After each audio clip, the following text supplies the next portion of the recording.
Headline news for Wednesday, June 29th from the Westchester County Business Journal, Fairfield County Business Journal, and WestFairOnline.com. Peter Katz reporting.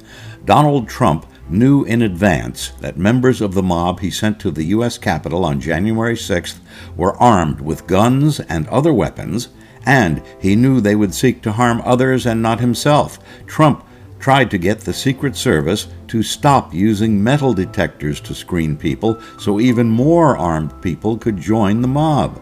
That stunning testimony came during yesterday's televised hearing by the House January 6th committee from Cassidy Hutchinson, a trusted Trump administration insider who was an aide to White House Chief of Staff Mark Meadows and whose office was just steps away from the Oval Office in the West Wing.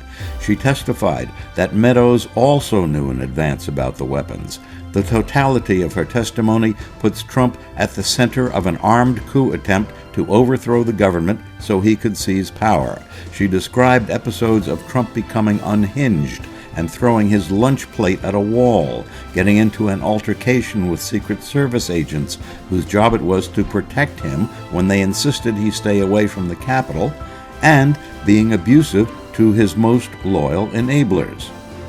New York Governor Kathy Hochul won the Democratic primary to run for a full term as governor with 68% of the vote.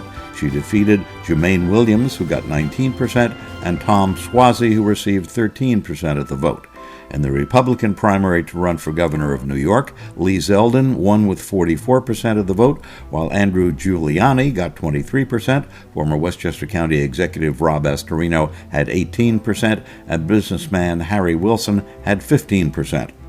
Ghislaine Maxwell has been sentenced to 20 years in prison. Maxwell was convicted of helping Jeffrey Epstein sexually abuse underage girls. Epstein committed suicide 3 years ago while he was jailed awaiting trial.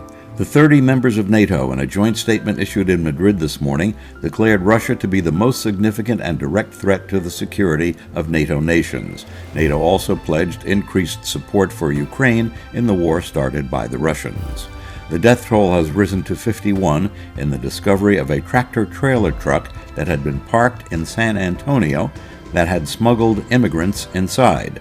It was 15 years ago today that Steve Jobs unveiled the first iPhone at the Macworld Expo in San Francisco. Stay in touch with the Westchester County Business Journal, Fairfield County Business Journal, and WestFairOnline.com.